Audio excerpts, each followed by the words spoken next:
അങ്ങനെ കാലങ്ങൾ കഴിഞ്ഞുപോയി. പാണ്ഡുവിന്റെ മരണം കൊണ്ടുണ്ടായ ദുഃഖം മറവിക്കാറ്റിലൂടെ ഒഴുകിപ്പോയി. കുന്തിയും പാണ്ഡവന്മാരും ഹസ്തിനാപുരിയിൽ താമസമാക്കി. ധൃതരാഷ്ട്രർ രക്ഷകർത്താവായി. ഭീഷ്മരുടെയും വിതുരന്റെയും മേൽനോട്ടത്തിലും അവർ വളർന്നങ്ങു വന്നു. ബാലന്മാരായ പാണ്ഡവരും അവരുടെ സമപ്രായക്കാരായ ദുര്യോധനാദികളായ കൗരവന്മാരും ഒരുമിച്ച് കളിച്ചു വളർന്നു. പാണ്ഡവന്മാർ എണ്ണത്തിൽ കുറവായിരുന്നെങ്കിലും കളികളിൽ 100 പേരേക്കാൾ സമർത്ഥന്മാരായിരുന്നു. ഓട്ടം, ചാട്ടം, ഒളിച്ചുകളി തുടങ്ങിയ എല്ലാറ്റിലും പാണ്ഡവന്മാരെ ജയിക്കുവാൻ ആർക്കും കഴിയുമായിരുന്നില്ല. 100 പേരെ എല്ലാവരെയും കൂടി ഒരുമിച്ച് പിടിച്ച് കശക്കുന്നതിന് കഴിയുന്നത്ര കായിക ശക്തി ഭീമന് തന്നെ ഉണ്ടായിരുന്നു. ഭീമൻ 100 പേരിൽ 2-4 പേരുടെ തലയ്ക്ക് പിടിച്ച് കൂട്ടിയിടിപ്പിക്കുക, വേദന കൊണ്ട് പുളയുന്ന അവരെ കണ്ട് ചിരിച്ച് രസിക്കുക, ഇതൊക്കെ ഭീമന്റെ വിനോദങ്ങളായിരുന്നു. കുളിക്കുന്ന അവസരത്തിൽ കൗരവരെ പിടിച്ച് വെള്ളത്തിൽ മുക്കി ശ്വാസം മുട്ടിക്കുന്നതും ഭീമന്റെ രസകരമായ പ്രവൃത്തികളിൽ ഒന്നായിരുന്നു. കൗരവർ പഴം പറിക്കുവാൻ മരത്തിൽ കയറിയാൽ ഭീമസേനൻ ആ ഒരു മരം പിടിച്ചു കുലുക്കും. പഴങ്ങളോടൊപ്പം പഴം പറിക്കാൻ കയറിയവരും താഴെ വീഴും. അപ്പോൾ ഭീമൻ കൈകൊട്ടി ചിരിക്കും. കൗരവർക്ക് ഒരു കാര്യത്തിനോടും ഭീമനോട് പകരം വീട്ടുവാൻ കഴിഞ്ഞില്ല. ഭീമൻ ഇതൊക്കെ ബാലസഹജങ്ങളായ ചാബല്യങ്ങളായിരുന്നു. അവന് ദ്രോഹബുദ്ധി ഉണ്ടായിരുന്നില്ല.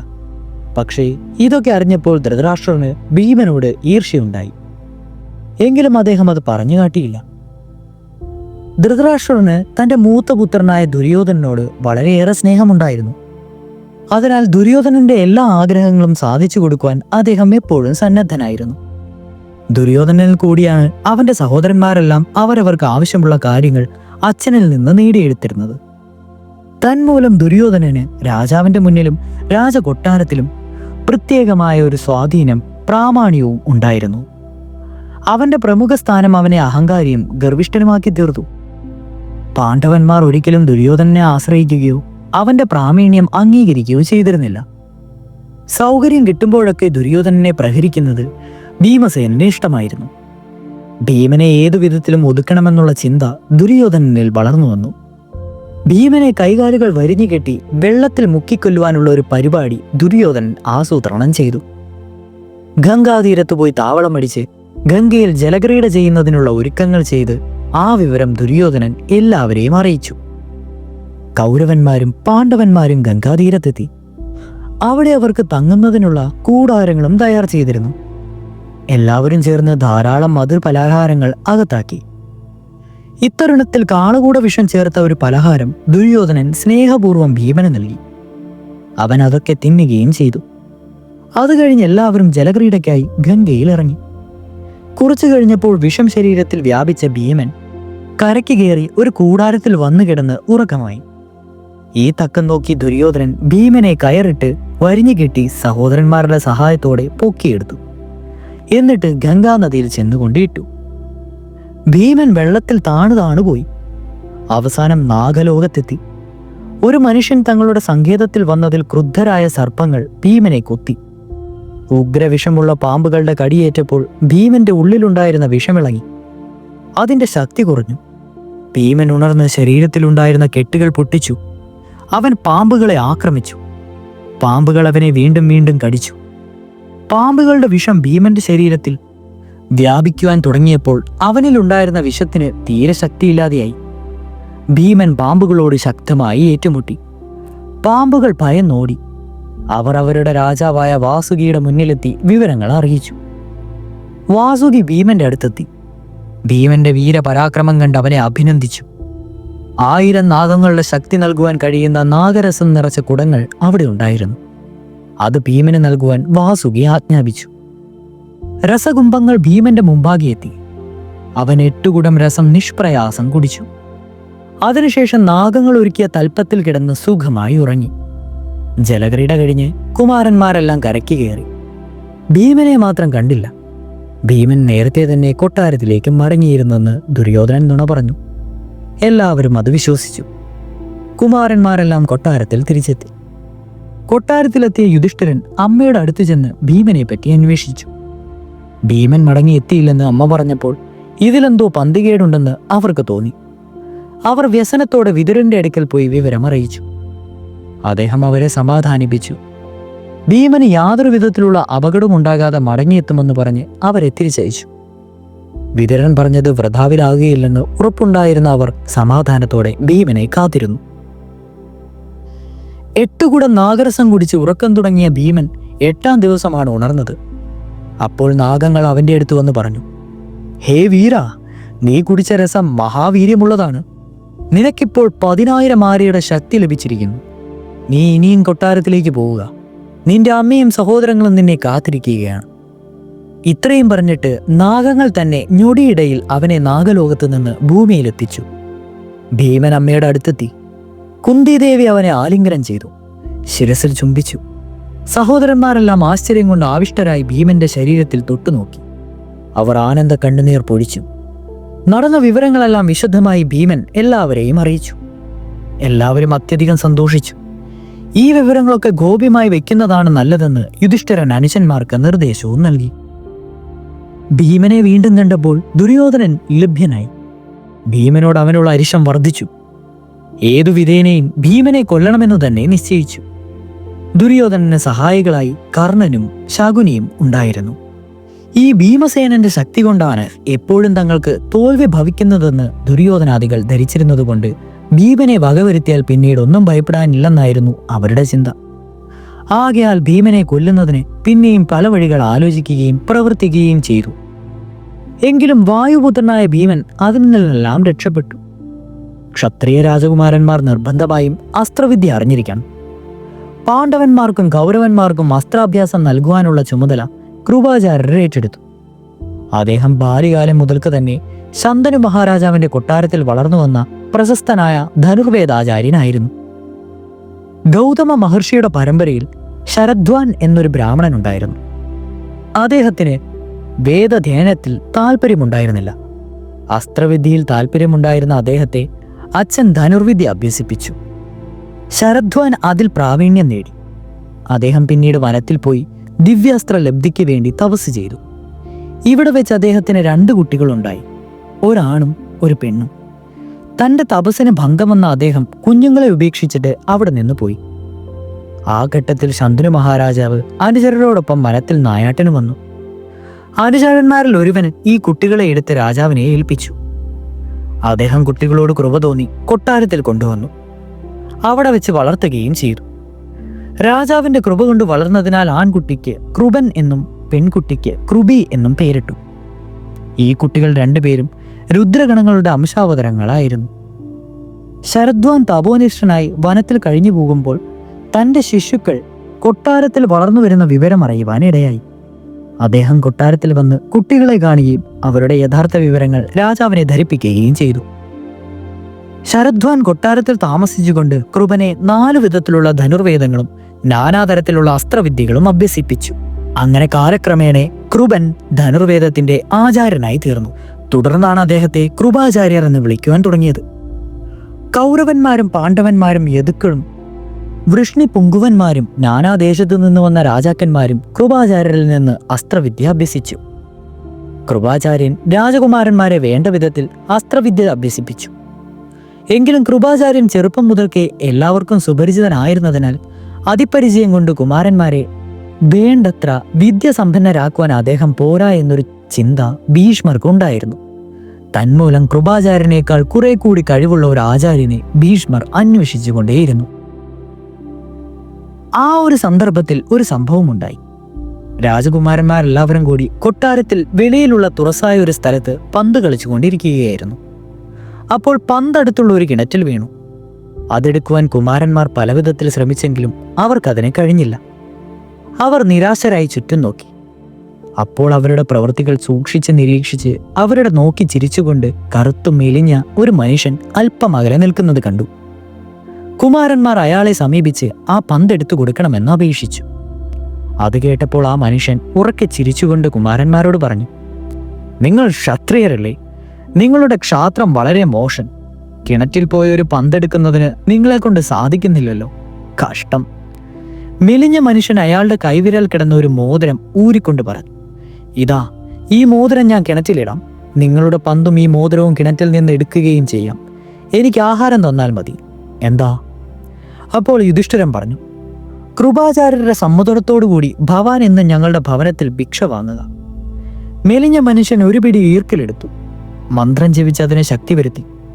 അതിലൊരെണ്ണം കിണറ്റിലേക്ക് എറിഞ്ഞു. അത് ക്രമേണ പന്തിനുമേൽ തറച്ചു കയറി. മറ്റൊരെണ്ണം എടുത്ത് കിണറ്റിലേക്ക് എറിഞ്ഞു. അത് പന്തിന്മേൽ തറച്ചു നിന്ന ആദ്യത്തെ ഈർക്കലിന്മേൽ തറച്ചു. ഇങ്ങനെ അനവധി ഈർക്കലുകൾ ഒന്നിനുമേൽ ഒന്നായി തറപ്പിച്ചു. അവസാനത്തെ ഈർക്കലി എറിഞ്ഞപ്പോൾ അത് കയ്യിൽ പിടിക്കുവാൻ പരവുമായപ്പോൾ അതിന്മേൽ പിടിച്ചു പൊക്കി. ഈർക്കലുകളോടൊപ്പം അതിന്മേൽ തറച്ചിരുന്ന പന്തും കിണറ്റിൽ നിന്ന് പുറത്തേക്കെടുത്തു. കുമാരന്മാർ ഈ മനുഷ്യന്റെ പ്രവൃത്തി കണ്ട് പകച്ചു നിന്നത്. അതിനുശേഷം അയാൾ തന്റെ മോതിരം കിണറ്റിലേക്കിട്ട് അമ്പെയ്തു. മോതിരം അമ്പിനോടൊപ്പം മുകളിലേക്ക് എടുത്തു. ഇതുകൂടി കണ്ടപ്പോഴേക്കും കുമാരന്മാർക്ക് ആ മനുഷ്യനോട് തോന്നിയ ബഹുമാനം ശതഗുണി ഭവിച്ചു. അവർ അത്ഭുതം കൂറുന്ന മിഴികളോടെ ആ മനുഷ്യനെ നോക്കി നിന്നു. കുമാരന്മാർ ചോദിച്ചു, ഹേ ബ്രാഹ്മണ, അങ്ങയെപ്പോലെ കഴിവുള്ള ഒരാളെ ഞങ്ങൾ ഇതുവരെ കണ്ടിട്ടില്ല. ആരാണങ്ങ്? ഞങ്ങൾ അങ്ങയ്ക്ക് വേണ്ടി എന്തു ചെയ്യണം? ബ്രാഹ്മണൻ പറഞ്ഞു, നിങ്ങൾ പോയി ഭീഷ്മരോട് ഈ വിവരം പറയുക. അപ്പോൾ ഞാൻ ആരാണെന്ന് അദ്ദേഹം തന്നെ പറഞ്ഞു തരും. കുമാരന്മാർ ഭീഷ്മരുടെ അടുത്തെത്തി. കറുത്തു മെലിഞ്ഞ ബ്രാഹ്മണനെ പറ്റിയും അദ്ദേഹത്തിന്റെ അത്ഭുത പ്രവൃത്തികളെപ്പറ്റിയും ഭീഷ്മരെ അറിയിച്ചിട്ട് അദ്ദേഹം ആരാണെന്ന് ആരാഞ്ഞു. തേടിയ വള്ളി കാലിൽ ചുറ്റിയെന്ന ആഹ്ലാദത്തോടെ ചിരിച്ചുകൊണ്ട് ഭീഷ്മർ പറഞ്ഞു, അത് ദ്രോണരാണ്. ആരാണ് ഈ ദ്രോണൻ? രാജകുമാരന്മാർ ഒന്നിച്ച് ചോദിച്ചു. പണ്ട് ഗംഗാതീരത്ത് ആശ്രമം കെട്ടി പാർത്തിരുന്ന സാക്ഷാൽ ഭരദ്വാജ മുനിയുടെ പുത്രനാണ് ദ്രോണൻ. ഒരു ദ്രോണത്തിൽ നിന്ന്, അതായത് കുടത്തിൽ നിന്ന് ജനിച്ചതുകൊണ്ടാണ് ആ പുത്രന് ദ്രോണൻ എന്ന പേരിട്ടത്. ദ്രോണൻ ഭരദ്വാജ മുനിയുടെ ആശ്രമത്തിൽ പാർത്തു വന്നു. പിന്നീട് ദ്രോണൻ അഗ്നിവേശ മുനിയുടെ ആശ്രമത്തിൽ താമസിച്ച് അസ്ത്രവിദ്യ പഠിച്ചു. അക്കാലത്ത് പാഞ്ചാല രാജാവായ പൃഷധ്വന്റെ പുത്രനായ ധ്രുപദൻ എന്നുകൂടി പേരുള്ള യജ്ഞസേനനും മുനിയുടെ കീഴിൽ അസ്ത്രാഭ്യാസം നടത്തുന്നുണ്ടായിരുന്നു. ദ്രോണനും ധ്രുപദനും ഉറ്റ തോഴന്മാരായിരുന്നു. രാജകുമാരൻ മുനികുമാരന്മാരെ പല വിധത്തിലും സഹായിക്കുകയും ചെയ്തു. ഒരു മനസ്സും ഇരട്ട ശരീരവുമായി കഴിഞ്ഞുകൂടിയ ആ ചങ്ങാതിമാർ പരസ്പരം പിരിയുമ്പോൾ ധ്രുപദൻ ഇങ്ങനെ പറയുകയുണ്ടായി, ചങ്ങാതി ദ്രോണ, നീ വിഷമിക്കണ്ട. ഞാൻ എൻ്റെ അച്ഛൻ്റെ ഇഷ്ടപുത്രനാണ്. ഞാൻ പാഞ്ചാല രാജ്യത്തിലെ രാജാവാകും. അന്ന് രാജ്യഭോഗങ്ങളെല്ലാം എന്നോടുകൂടി ചേർക്കുന്നതിനും സുഖിക്കുന്നതിനും നിന്നെയും ഞാൻ കൂടെ കൂട്ടും. എൻ്റെ സുഖങ്ങളും മുതലും എല്ലാം നിനക്കും അധീനമായിരിക്കും. ദ്രോണൻ വിദ്യാഭ്യാസം കഴിഞ്ഞ് അച്ഛൻ്റെ അടുക്കിലെത്തി. അച്ഛൻ്റെ നിർബന്ധപ്രകാരം കൃപന്റെ സഹോദരിയായ കൃപിയെ വിവാഹം ചെയ്തു. അവർക്ക് അശ്വത്ഥാമാവ് എന്നൊരു പുത്രനുണ്ടായി. കൃപി സൽഗുണ സമ്പന്നയായ ഒരു പതിവ്രത്നാരത്നമായിരുന്നു. ദ്രോണൻ അവരെ ഉള്ളൊഴിഞ്ഞ് സ്നേഹിച്ചു. ദ്രോണർക്ക് ഭാര്യയേക്കാൾ കൂടുതൽ സ്നേഹമുണ്ടായിരുന്നത് അശ്വത്ഥാമാവിനോട് മാത്രമായിരുന്നു. ഭാര്യയുടെയും പുത്രന്റെയും ആഗ്രഹങ്ങൾ സാധിച്ചു കൊടുക്കുവാൻ കഴിയാത്തതിൻ്റെ ദരിദ്രാവസ്ഥയിൽ അദ്ദേഹത്തിന്റെ മനം നൊന്തു. അപ്പോഴൊക്കെ തൻ്റെ ചങ്ങാതിയായ ധ്രുപദനിൽ നിന്ന് ഭാവിയിലേക്ക് ലഭിക്കുവാനിടയുള്ള സുഖഭോഗങ്ങൾ മനസ്സിൽ സ്വപ്നം കണ്ട് അദ്ദേഹം ആശ്വസിക്കുമായിരുന്നു. അങ്ങനെയിരിക്കെ ജമദാഗ്നിയനായ പരശുരാമൻ തൻ്റെ സ്വത്തുക്കളെല്ലാം ബ്രാഹ്മണർക്ക് ദാനം ചെയ്യുന്നതായി കേട്ടിട്ട് ദ്രോണൻ പരശുരാമനെ കാണുവാൻ മഹേന്ദ്രപർവ്വതത്തിലേക്ക് പോയി. ഭാർഗവരാമൻ എല്ലാം കൈവിട്ട് കാടുകയറുവാൻ ഒരുമ്പിടുന്ന സമയമായിരുന്നു അത്. ദ്രോണർ പരശുരാമനെ നമസ്കരിച്ചിട്ട് പറഞ്ഞു, പ്രഭോ, ഞാൻ ഭരദ്വാജന്റെ പുത്രനാണ്. ദ്രോണ എന്നാണ് എൻ്റെ പേര്. ധനത്തിനായി ഞാൻ അങ്ങയുടെ അടുത്ത് വന്നിരിക്കുകയാണ്. പരശുരാമൻ പറഞ്ഞു, അല്ലയോ ദ്രോണ, നീ താമസിച്ചു പോയി. എൻ്റെ ധനം മുഴുവൻ ഞാൻ നൽകിക്കഴിഞ്ഞു. ഇനി ബാക്കിയുള്ളത് എൻ്റെ ഉടലും വിലമതിക്കുവാൻ കഴിയാത്ത എൻ്റെ ശസ്ത്രങ്ങളും മാത്രമാണ്. ഇതിലേതാണ് നിനക്ക് വേണ്ടതെന്ന് വെച്ചാൽ അത് തരുവാൻ ഞാൻ സന്നദ്ധനാണ്. ദ്രോണർക്ക് എന്താണ് വേണ്ടതെന്ന് സംശയമേ ഉണ്ടായിരുന്നില്ല. അദ്ദേഹം പരശുരാമനോട് പറഞ്ഞു, പ്രഭോ, അങ്ങയുടെ സമസ്ത അസ്ത്രങ്ങളും പ്രയോഗിക്കുന്നതിനുള്ള തത്വബോധവും സംഹാരക്രമത്തോടു കൂടിയുമുള്ള ആ ഒരു അച്ചടക്കവും എനിക്ക് തന്നാലും. പരശുരാമൻ അത് സമ്മതിച്ചു. സാക്ഷാൽ സർവജ്ഞനും ധനുർശാസ്ത്ര കേവോധിനുമായിരുന്ന ഭാർഗവരാമൻ എല്ലാം ദ്രോണർക്ക് നൽകി. അദ്ദേഹം പരശുരാമനെ നമസ്കരിച്ച് ആശീർവാദവും വാങ്ങി അവിടുന്ന് മടങ്ങി.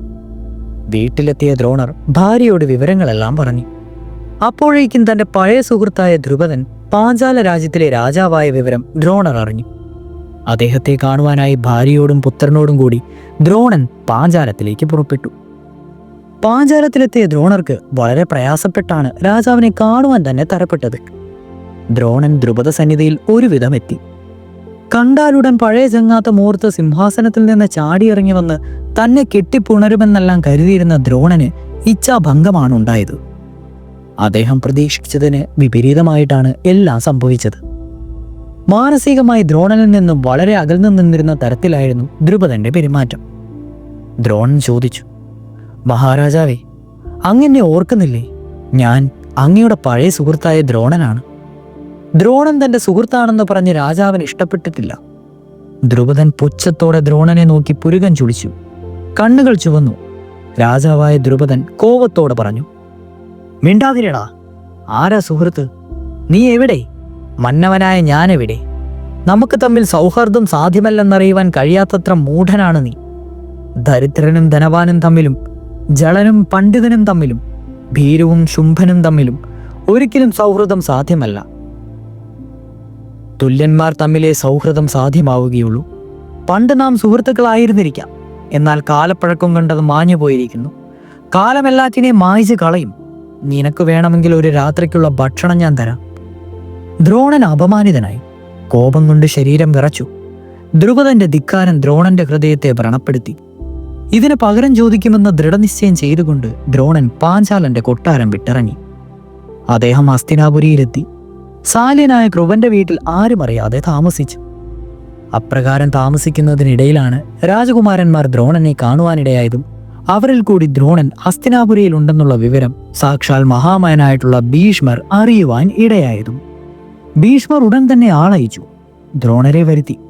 ആ അസ്ത്രശാസ്ത്ര വിശാരദനെ അദ്ദേഹം ബഹുമാനത്തോടെ സ്വീകരിച്ചു. താൻ എപ്രകാരമാണ് ഹസ്തിനാപുരത്തെത്തുവാൻ ഇടയായതെന്നുള്ള വൃത്താന്തങ്ങളൊക്കെ ഭീഷ്മരെ അറിയിച്ചുകൊണ്ട് ദ്രോണർ ചോദിച്ചു, ഞാൻ എന്താണ് അങ്ങയ്ക്ക് വേണ്ടി ചെയ്യേണ്ടത്? ഭീഷ്മർ ദ്രോണനെ തന്റെ പൗത്രന്മാരുടെ ഗുരുവായി അവരോധിച്ചു. അദ്ദേഹത്തിന് എല്ലാ സുഖ സൗകര്യങ്ങളോടും കൂടി താമസിക്കുവാനുള്ള ഗ്രഹവും അതിനു പുറമെ ധാരാളം ധനവും വിശിഷ്ട വസ്തുക്കളും നൽകി. ദ്രോണർ അങ്ങനെ രാജകുമാരന്മാരെ അസ്ത്രാഭ്യാസം ചെയ്യിപ്പിക്കുവാൻ തുടങ്ങി. എന്നാൽ കൃപനിൽ നിന്ന് വേണ്ടവിധം അഭ്യാസം ലഭിച്ചിരുന്നു ഏറെക്കുറെ എല്ലാവരും.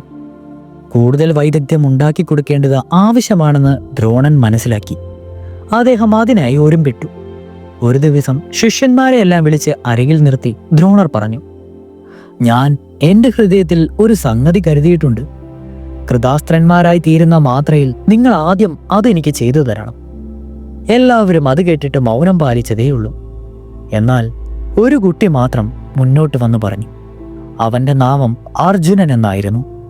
ഗുരു, ഭവാന്റെ ആഗ്രഹം എന്താണെങ്കിലും ഞാൻ സാധിച്ചു തരാം. ഇത് സത്യമാണ്. ദ്രോണൻ ഇത് കേട്ട് ഹർഷപുളകമണിഞ്ഞു. അദ്ദേഹത്തിന്റെ കണ്ണുകളിൽ നിന്ന് ധാരധാരയായി സന്തോഷബാഷ്പം ഒഴുകി. അർജുനനെ കെട്ടിപ്പിടിച്ച് ദ്രോണൻ മൂർധാവിൽ ചുംബിച്ചു. ശക്തിശാലിയായ ദ്രുപദനോട് പകവീട്ടുന്ന കാര്യമാണ് ദ്രോണൻ മനസ്സിൽ കരുതിയിരുന്നത്. അങ്ങനെ കാലക്രമേണ കൗരവന്മാരെയും പാണ്ഡവന്മാരെയും പലവിധത്തിലുള്ള അസ്ത്രവിദ്യകൾ ദ്രോണൻ പഠിപ്പിച്ചു. അക്കൂട്ടത്തിൽ കർണനും ഉണ്ടായിരുന്നു. കർണനെ എടുത്തു വളർത്തിയ അധിരഥൻ തേരാളിയായിരുന്നുവല്ലോ. അയാളുടെ പുത്രനായി തീർന്ന കർണൻ ദുര്യോധനന്റെ ആശ്രിതനായിട്ടാണ് അവരുടെ ഇടയിൽ കഴിഞ്ഞുകൂടിയത്. അധിരഥന്റെ ഭാര്യയായ രാധയുടെ പുത്രൻ എന്ന നിലയിൽ അവനെ രാധേയൻ എന്നാണ് വിളിച്ചു വന്നത്. അവൻ കോപശീലക്കാരനായിരുന്നു. ധനുർവിദ്യയിൽ ഏറ്റവും അധികം പാടവം പ്രദർശിപ്പിച്ചത് അർജുനൻ തന്നെയായിരുന്നു. തന്മൂലം അർജുനനോട് ഗുരുവിന് പ്രീതിയേറി. ഇശ്വാസ്ത്രങ്ങളും മറ്റും എല്ലാ അസ്ത്രവിദ്യകളും ദ്രോണൻ കുമാരന്മാരെ പഠിപ്പിച്ചു. ഒരു ദിവസം ശിഷ്യരെ വിളിച്ച് ഓരോ കമണ്ടലു കയ്യിൽ കൊടുത്തിട്ട് അതിൽ വെള്ളം കൊണ്ടുവരാൻ അവരെ നിയോഗിച്ചു. എല്ലാവരും വെള്ളം തേടിപ്പോയി. എന്നാൽ അർജുനനാവട്ടെ അവിടെ തന്നെ നിന്നു. എന്നിട്ട് വരുണാസ്ത്രത്താൽ ജലം വരുത്തി. ഇത് കണ്ടപ്പോൾ ഇശ്വാസ്ത്രങ്ങളുടെ പ്രയോഗത്തിലും അർജുനൻ പ്രാവീണ്യം നേടി എന്ന് ദ്രോണന് മനസ്സിലായി. അങ്ങനെ കാലങ്ങൾ കഴിഞ്ഞുപോയി. മറ്റൊരവസരത്തിൽ അർജുനനെ പരീക്ഷിക്കുന്നതിനായി രാത്രിയിൽ അർജുനൻ ആഹാരം കഴിച്ചുകൊണ്ടിരിക്കുമ്പോൾ കാറ്റടിപ്പിച്ച് വിളക്ക് കെടുത്തി. അങ്ങനെ കയ്യിലും വായിലും ചോറും കറികളുമൊക്കെയായി. പക്ഷെ പരിശീലനം കൊണ്ട് നല്ലതുപോലെ ഇണങ്ങിയിരുന്നതിനാൽ പാർത്ഥന് ഇരുട്ടത്ത് ആഹാരം കഴിക്കുവാൻ ഒരു പ്രയാസവും തോന്നിയില്ല. അഭ്യാസമുണ്ടെങ്കിൽ ഒന്നിനും വിഷമമില്ല, ശ്രദ്ധ വേണമെന്ന് മാത്രം എന്നീ പ്രകാരമായിരുന്നു അർജുനന്റെ ചിന്ത. അതിനുശേഷം ബൽഗുണൻ രാത്രിയിൽ ഇരുട്ടത്ത് നിന്ന് അസ്ത്രം പ്രയോഗിച്ചും പരിശീലിക്കുവാൻ തുടങ്ങി. അവൻ അതിലും വിജയം കൈവരിച്ചു. ഇതെല്ലാം അറിഞ്ഞ ദ്രോണൻ വിജയനെ സസ്നേഹം തഴുകിക്കൊണ്ട് പറഞ്ഞു, ധനുർവിദ്യയിൽ നിന്നെ ഞാൻ അതുല്യനാക്കും. നിന്നെ ജയിക്കുവാൻ മറ്റാരും ഉണ്ടാവുകയില്ല. ദ്രോണ ശിഷ്യന്മാരിൽ 2 പേർ ഗദായുദ്ധ വിദഗ്ധന്മാരായി. എന്നും ശത്രുത്വം പുലർത്തിക്കൊണ്ടിരുന്ന ഭീമനും ദുര്യോധനനുമായിരുന്നു അത്. തേർ യുദ്ധത്തിലായിരുന്നു യുധിഷ്ഠിരന്റെ പ്രാവീണ്യം. വാൾപ്പയറ്റിൽ നകുല സഹദേവന്മാർ അതുല്യരായി. അർജുനനാവട്ടെ എല്ലാത്തരം യുദ്ധത്തിലും അദ്വിതീയനായിരുന്നു. അവൻ തേരാളിയായി പേരെടുത്തു. ബുദ്ധിശക്തി, യോഗം, ബലം, അസ്ത്രശിക്ഷ എന്നിവയിൽ മധ്യപാണ്ഡവനായ ധനഞ്ജയൻ എല്ലാവരെയും തോൽപ്പിക്കുവാൻ പോരുന്നവനായിരുന്നു. ദ്രോണൻ എല്ലാവരെയും ഒരേപോലെയാണ് പഠിപ്പിച്ചതെങ്കിലും അവയെല്ലാം പൂർണ്ണമായി ഉൾക്കൊള്ളുവാൻ കഴിഞ്ഞത് പൃഥയുടെ ഈ പുത്രനായിട്ടുള്ള പാർത്ഥൻ എന്ന നാമമുള്ള അർജുനനായിരുന്നു. അങ്ങനെ കാലങ്ങൾ കഴിഞ്ഞുപോയി. ശിഷ്യന്മാർക്ക് അസ്ത്രവിദ്യയിലുള്ള കഴിവ് പരിശോധിക്കാനും പരീക്ഷിക്കുവാനും തീരുമാനിച്ച ദ്രോണൻ ഒരു ദിവസം രാജകുമാരന്മാരെ എല്ലാം വിളിച്ചുകൂട്ടി. അതിനു മുമ്പായി ഒരു കിളിയുടെ രൂപമുണ്ടാക്കി മരക്കൊമ്പിൽ വെച്ചിരുന്നു. അതൊരു യഥാർത്ഥ കിളിയായിട്ടാണ് എല്ലാവർക്കും തോന്നിയത്. താൻ പറയുമ്പോൾ ആ കിളിയുടെ കഴുത്തിൽ തന്നെ അമ്പെയ്ത് കൊള്ളിച്ച് കിളിയുടെ തല താഴെ വീഴ്ത്തണമെന്ന് എല്ലാവരെയും അറിയിച്ചിട്ട് ഓരോരുത്തരെയും വിളിച്ച് വില്ലുകുലച്ച് ലക്ഷ്യത്തിലേക്ക് നോക്കുവാൻ ദ്രോണർ നിർദ്ദേശിച്ചു. ആദ്യം ധർമ്മപുത്രനെയാണ് വിളിച്ചത്. യുധിഷ്ഠിരൻ അങ്ങനെ വില്ലെടുത്ത് കുലച്ച് ലക്ഷ്യം നോക്കി നിന്നു. അപ്പോൾ ദ്രോണാചാര്യൻ ചോദിച്ചു, "നീ എന്താണ് കാണുന്നത്?" യുധിഷ്ഠിരൻ പറഞ്ഞു, "ഞാൻ മരവും കിളിയെയും അങ്ങയെയും അനുജന്മാരെയും വെവ്വേറെ കാണുന്നു." ദ്രോണൻ മറുപടി പറഞ്ഞു, "നീ മാറി നിൽക്ക്, നിനക്ക് ഈ ലക്ഷ്യം എയ്യുവാൻ കഴിവില്ല." പിന്നീട് ദ്രോണൻ ഭീമൻ, ദുര്യോധനൻ തുടങ്ങിയ എല്ലാവരെയും വിളിച്ച് ലക്ഷ്യം നോക്കി എന്തൊക്കെ കാണുന്നുവെന്ന് ചോദിച്ചു. എല്ലാവരും യുധിഷ്ഠിരൻ പറഞ്ഞതുപോലെ പലതും കാണുന്നുണ്ടെന്നാണ് പറഞ്ഞത്. ദ്രോണൻ ആരുടെ മറുപടിയിലും തൃപ്തനായില്ല. അദ്ദേഹം അവസാനം അർജുനനെ വിളിച്ചു. ദ്രോണൻ ചോദിച്ചു, "നീ എന്തൊക്കെ കാണുന്നുണ്ട്? മരത്തെയും എന്നെയും മറ്റും കാണുന്നില്ലേ?" അർജുനൻ പറഞ്ഞു, "ഇല്ല, ഞാൻ കിളിയല്ലാതെ മറ്റൊന്നും തന്നെ കാണുന്നില്ല." "ശരി, എങ്കിൽ ഒരു നിമിഷം കൂടി ലക്ഷ്യത്തിൽ ശ്രദ്ധിക്കൂ." ഇത്രയും നിർദ്ദേശിച്ചിട്ട് ദ്രോണൻ ചോദിച്ചു, "ഇപ്പോൾ കിളിയെ കാണുന്നുണ്ടോ?" അർജുനൻ പറഞ്ഞു, "ഇല്ല, കിളിയെ കാണുന്നില്ല, തല മാത്രമേ കാണുന്നുള്ളൂ, ഉടൽ കാണുന്നില്ല." ഇത് കേട്ടപ്പോൾ ദ്രോണൻ രോമാഞ്ച കഞ്ചുകനായി നിന്നു. "ശരി, എയ്യുക." ദ്രോണൻ ആജ്ഞ കൊടുത്തു. സവ്യസാചിയായ അർജുനൻ ബാണം അയച്ചു. പക്ഷിയുടെ തല താഴെ വീണു. ദ്രോണൻ അർജുനനെ ശ്ലാഘിച്ച് പുറത്ത് തലോടി അഭിനന്ദനങ്ങൾ അറിയിച്ചു. ഇവൻ ദ്രുപദനോട് പകരം വീട്ടി എന്റെ അഭിമാനം കാക്കുമെന്ന് അദ്ദേഹം മനസ്സിൽ വിചാരിച്ചു. മറ്റൊരു ദിവസം ഗുരുവും ശിഷ്യന്മാരും കൂടി ഗംഗയിൽ കുളിക്കുവാൻ പോയി. കുളിക്കുന്നതിനിടയിൽ ദ്രോണരുടെ കാലിൽ ഒരു മുതല പിടികൂടി. മുതലയെ കൊന്ന് എന്നെ രക്ഷിക്കണേ എന്ന് ദ്രോണൻ മുറവിളി കൂട്ടി. ശിഷ്യന്മാർ അമ്പരന്ന് നിന്നതല്ലാതെ ഒന്നും ചെയ്യുവാൻ മുതിർന്നില്ല. വെള്ളത്തിനടിയിൽ കിടക്കുന്ന മുതലയെ എങ്ങനെ കൊല്ലുവാൻ കഴിയുമെന്നായിരുന്നു അവരുടെ ചിന്ത. അർജുനൻ ഉടൻ തന്നെ അമ്പം വില്ലും എടുത്ത് മുന്നോട്ട് വന്നു. മുതല കിടന്നിരുന്ന ഭാഗത്ത് നുരകൾ വരുന്നുണ്ടായിരുന്നു. അത് ലക്ഷ്യം വെച്ച് അമ്പെയ്തു. അത് മുതലയുടെ മേൽ തറച്ചു. മുതല ചത്തുപൊങ്ങി. ദ്രോണൻ പാർത്ഥനിൽ അതീവ സന്തുഷ്ടനായി. വെള്ളത്തിൽ നിന്ന് കരയ്ക്ക് കയറി അർജുനനെ വാത്സല്യത്തോടെ പുണർന്നും കൊണ്ട് പറഞ്ഞു, "അല്ലയോ പാർത്ഥ, അസ്ത്രവിദ്യയിൽ പഠിക്കേണ്ടതെല്ലാം നീ പഠിച്ചു കഴിഞ്ഞു. നീ വിജയനായി വിരാജിക്കും." അങ്ങനെയിരിക്കെ ഒരിക്കൽ കാട്ടാള രാജാവായ ഹിരണ്യധനുസിന്റെ പുത്രനായ ഏകലവ്യൻ ദ്രോണനെ സമീപിച്ചു. തന്നെ അസ്ത്രവിദ്യ അഭ്യസിപ്പിക്കണമെന്ന് അഭ്യർത്ഥിച്ചു. വിദ്യ അഭ്യർത്ഥിച്ച് ഗുരുവിനെ സമീപിക്കുന്നവനെ തള്ളിക്കളയുന്നത് ശരിയല്ല. എന്നാൽ ചണ്ടാളനായ ഏകലവ്യനെ ക്ഷത്രിയ രാജകുമാരന്മാരോടൊപ്പം നിർത്തി വിദ്യ അഭ്യസിപ്പിക്കുവാനും തരമില്ല. എന്നിപ്രകാരം ചിന്തിച്ച ദ്രോണാചാര്യർ ഏകലവ്യനോട് പറഞ്ഞു, "നിന്നെ ഇവിടെ നിർത്തി ശസ്ത്രാഭ്യാസം ചെയ്യിപ്പിക്കാൻ എനിക്ക് ബുദ്ധിമുട്ടുണ്ട്. എന്നാൽ നിന്നെ എൻ്റെ ശിഷ്യനായി അംഗീകരിച്ചിരിക്കുന്നു. ഇവിടെ നടക്കുന്ന അഭ്യാസങ്ങൾ കണ്ടിട്ട് നീ കാട്ടിലേക്ക് പോവുക. എൻ്റെ ഒരു മൺപ്രതിമ ഉണ്ടാക്കി വെച്ച് അതിൻ്റെ മുന്നിൽ നിന്ന് നീ സ്വയം അഭ്യസിക്കുക. നിനക്ക് ആവശ്യമായ അറിവ് നിനക്ക് ലഭിക്കുക തന്നെ ചെയ്യും." ഏകലവ്യനെ അനുഗ്രഹിച്ച് പറഞ്ഞയച്ചു. ഏകലവ്യൻ ദ്രോണനെ ഗുരുവായി കരുതി. അവിടെ അഭ്യാസങ്ങളൊക്കെ ശ്രദ്ധയായി നോക്കിക്കൊണ്ട് അവൻ കാട്ടിലേക്ക് പോയി. അവിടെ എത്തിയ ഏകലവ്യൻ ഗുരുവിന്റെ രൂപം തന്നെ മണ്ണുകൊണ്ട് നിർമ്മിച്ച് അതിൻ്റെ മുന്നിലിരുന്നു കൊണ്ട് സ്വയം ആയുധാഭ്യാസം തുടങ്ങി. അവൻ കിടയറ്റ ഒരു വില്ലാളിയായി തീർന്നു. കുറച്ചു നാളുകൾക്ക് ശേഷം പാണ്ഡവന്മാർ നായാട്ടിനായി വനത്തിൽ പോയി. നായാട്ട് സംഘത്തിലുണ്ടായിരുന്ന ഒരു നായ ഏകലവ്യന്റെ അടുത്തെത്തി കുരച്ചു. അവൻ 7 ശരങ്ങളെയ്ത് പട്ടിയുടെ വാ ബന്ധിച്ചു. വായിൽ ശരങ്ങൾ കൊണ്ട് വേദനയുമായി നായ ഓടി പാണ്ഡവന്മാരുടെ അടുത്തെത്തി. പട്ടിയുടെ വായ 7 ശരങ്ങൾ കൊണ്ട് തുന്നിച്ചേർത്തതുപോലെ മൂടിക്കെട്ടിയിരിക്കുന്നത് കണ്ടപ്പോൾ പാണ്ഡവന്മാർ ആശ്ചര്യപ്പെട്ടു. അവർ അവിടമെല്ലാം തിരഞ്ഞപ്പോൾ ഏകലവ്യനെ കണ്ടു. അവനാണ് പട്ടിയുടെ വാ മൂടിക്കെട്ടിയതെന്ന് മനസ്സിലായി. തന്നേക്കാൾ വലിയവനായി ഈ വില്ലാളി ദ്രോണരുടെ അജ്ഞാത ശിക്ഷനാണെന്നറിഞ്ഞപ്പോൾ അർജുനന് വളരെ വിഷാദമാണ് ഉണ്ടായത്. പാർത്ഥൻ ദ്രോണരുടെ മുമ്പാകെ എത്തി. അവൻ പറഞ്ഞു, ആചാര്യ, അസ്ത്രപ്രയോഗത്തിൽ എന്നെ ജയിക്കുവാൻ മറ്റൊരാൾ ഉണ്ടാവുകയില്ലെന്ന് അങ്ങ് എന്നോട് പറഞ്ഞിരുന്നു. ഇപ്പോഴിതാ എന്നെ വെല്ലുന്ന വിധത്തിൽ അസ്ത്രം പ്രയോഗിക്കുവാൻ കഴിവുള്ള ഒരുവൻ ഉണ്ടായിരിക്കുന്നു. അർജുനൻ ഏകലവ്യന്റെ വിവരമെല്ലാം ദ്രോണനെ അറിയിച്ചു. ദ്രോണർ ഉടൻ തന്നെ ഏകലവ്യന്റെ മുന്നിലെത്തി. തന്റെ ഗുരുവിനെ കണ്ടപ്പോൾ അമിതമായി സന്തോഷിച്ച ഏകലവ്യൻ ചാടി എഴുന്നേറ്റ് ദ്രോണരുടെ പാദത്തിൽ നമസ്കരിച്ചു. ഞാൻ ഭവാന്റെ വിനീത ശിഷ്യനാണ് എന്ന് പറഞ്ഞ് കൈകൂപ്പി നിന്നു. ഇത് കേട്ടപ്പോൾ ദ്രോണൻ പറഞ്ഞു, നീ എൻ്റെ ശിഷ്യനാണെങ്കിൽ എനിക്ക് ഗുരുദക്ഷിണ നൽകുക. ഏകലവ്യൻ സന്തുഷ്ടനായി. അവൻ പറഞ്ഞു, ഗുരു, ഞാൻ എന്താണ് അങ്ങേക്ക് ദക്ഷിണയായി നൽകേണ്ടത്? ഗുരുവിന് നൽകുവാൻ വയ്യാത്ത ഒന്നും എനിക്കില്ല. അപ്പോൾ ദ്രോണാചാര്യർ പറഞ്ഞു, നീ നിന്റെ വലത് കൈയിലെ പെരുവിരൽ തരൂ. ഏകലവ്യൻ ഇത് കേട്ട് ഞെട്ടിപ്പോയി. എങ്കിലും ഒരു കൂസലും കൂടാതെ സന്തോഷത്തോടെ പെരുവിരൽ അറുത്ത് ഗുരുവിന്റെ മുമ്പാകെ ദക്ഷിണയായി അർപ്പിച്ചു. ദ്രോണൻ അർജുനനോടൊപ്പം സന്തുഷ്ടനായി മടങ്ങിപ്പോയി.